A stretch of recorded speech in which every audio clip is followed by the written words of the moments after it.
My name's Pamela Oguto, mother to an autistic girl. Her name is Nora Bear. She's 10, turning 11 in September. She was diagnosed with autism at the age of 2 years. Nora got sick and she had the convulsion disorder that affected her brain. So with that, she had a problem with her speech. She couldn't talk, and even the concentrating was a problem. So when I noticed that, I decided to seek doctor's attention. That's when I looked for, at first I just took her to a general doctor. Then I was referred to take her to a specialist, that's a neuropediatrician, because of the problem with the brain. That's when the neurologist, after examining her, told me she's autistic. It was a shock because, like, Nora is my fourth born, so I have 3 children ahead of her. So being told that this one is different wasn't easy, because you ask yourself so many questions: why, what happened? But it was not easy. I had to take time to accept the situation. It wasn't easy. Yeah, after a while, we try to shy away first because you feel like it's the situation is different. So with time, I noticed that I was not all alone, and talking, I realized we were quite a number. Then somebody proposed for me to join a group with the kids with autism, and I joined, which has really helped.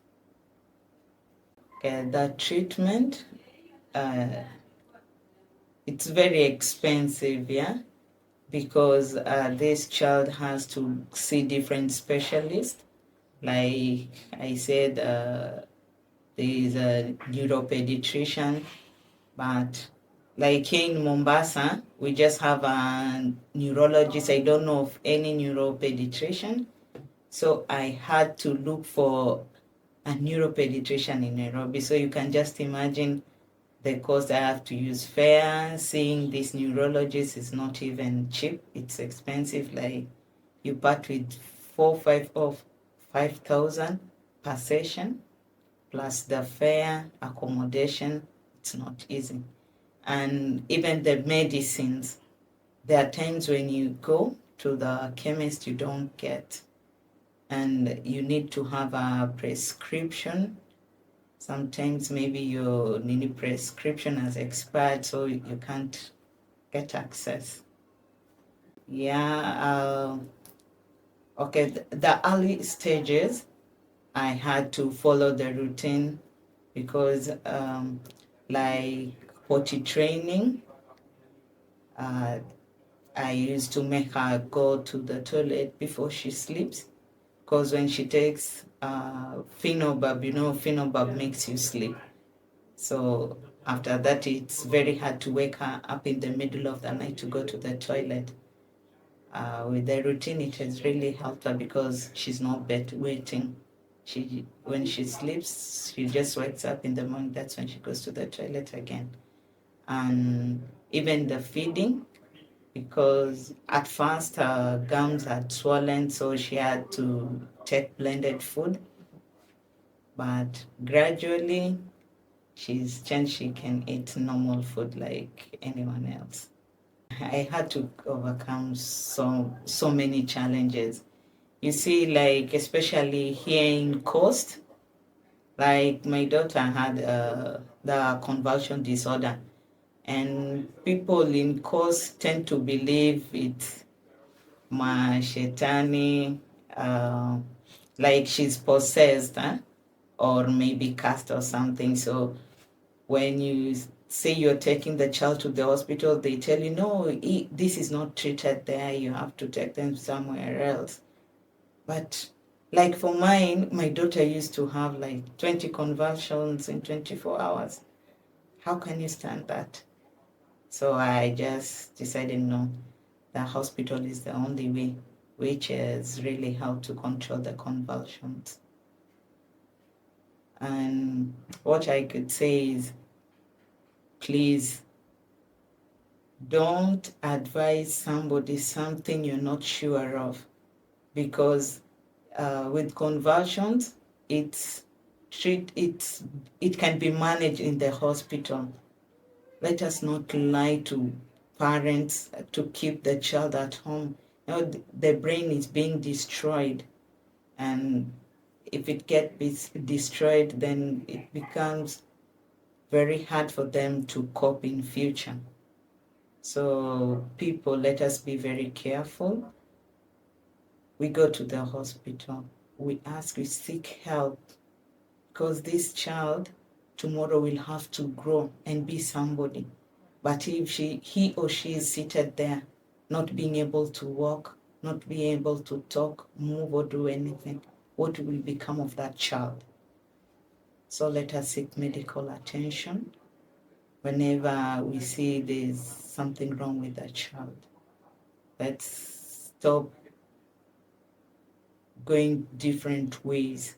Let's seek medical attention, please. I urge you, parents and people who are out there, please, let's seek medical attention and help these children. Okay, my daughter is sensitive to noise, like places where it's very noisy, it really confuses her and she becomes irritated. That's why she can start throwing tantrums. So I try to avoid noisy or crowded places. I don't know of other kids, but mine, I've noticed she doesn't like noise. So I try to minimize taking her crowded or places which are noisy. As a parent, what I can say, just know where your child is comfortable and where it's not comfortable, to avoid a lot of the baby being uncomfortable. Okay, and at first I took her to a special school. Then she had to be integrated to a normal school, but with a condition: the place should be friendly, and things like the toilet should be easily accessible. And like I said, she has convulsions disorder, so the school had to be alert and had to make sure they know that, so that if anything happens, they can easily help her. So I went to a school, I told them my child's condition and all that, and they've really embraced it, and they've really helped her. She's been there for 4 years, and during these 4 years, this child has grown to be independent in the school. The school is nice, by the way, because even the kids there know that Nora is a special child, and they know how to relate to her. And that has really helped her to be very comfortable. Even the tantrums, she doesn't have them anymore. So the school is nice. As a parent, you have to consider this, and you work with the teacher, because this is a child who cannot be taught normally.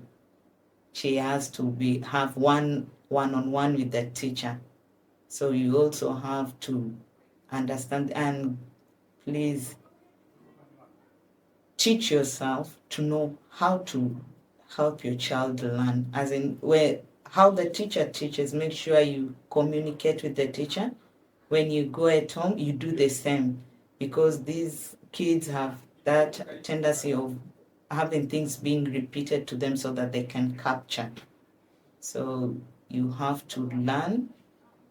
You go one-on-one with the teacher so that when you're teaching your child, it will also become easier for you. And another thing I would advise parents, these kids are special. Just because you're paying school fees doesn't mean the kid has to learn everything. Whatever little that child can grasp, like writing their name, being able to hold a pen, being able to learn, read 2 or 3 things, embrace it. Because it takes time and you have to be patient. Don't harass the teacher. And teachers, don't push these children. Let them grasp the little they can. We really appreciate that. At least they've learned something. Because if you force so much on their head, you even confuse them even more.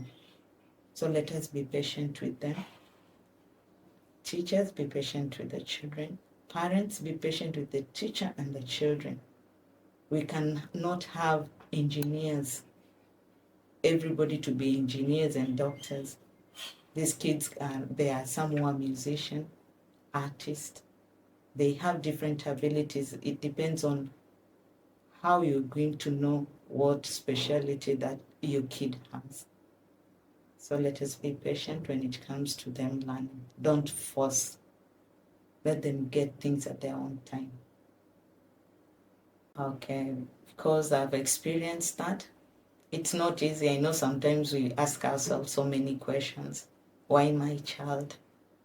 Why did this happen to me? I'm a born-again Christian, and I believe God knows why He put that child in your care. So what I'd say first, accept, embrace, love, understand, and take good care of that child. Pay attention. If possible, walk that walk with that child, because you see, that child depends on you. And for the progress of that child depends on how you're going to take it. If you take it positively, Mama, Baba, you're going to conquer it. But if you don't accept, then you'll have so many problems. And let us talk. Let us share. Let us say what we feel. Let people know that it is not easy for us. Let them be able to help us. Let them be able to understand us. That having an autistic child is not easy. Because when you look at these kids, they're just okay. And sometimes they have to do things. Then somebody asks you, Wewe, you don't know how to raise a child. So what I advise people out there, when you see a child acting abnormally, don't judge. Just follow the caregiver or the parent and ask what's wrong with this child. But don't judge, because sometimes we don't like being judged. So parents, let us love children. Let us give them the best. Give them, make sure they have education, because knowledge is very important.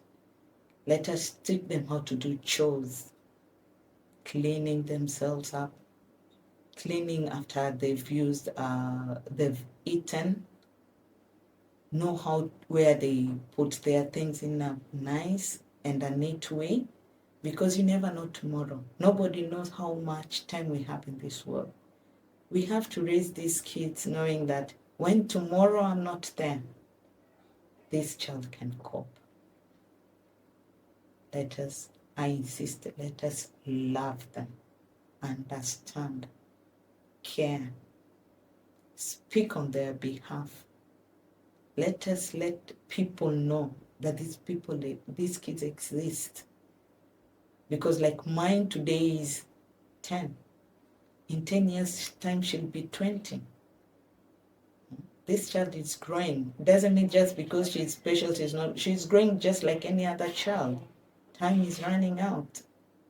So let us teach them to be responsible, teach them to be independent, and God will help us doing that. And for the government, please, what I'd ask most, please, we need specialists in Mombasa especially. Help us get access to specialists so that we don't have to pay fare to go to look for specialists elsewhere. Make things easier for us, because we are, at the moment, we're really struggling and we want what's best for our children. Let us just have those specialists here so that we can bring up a good society.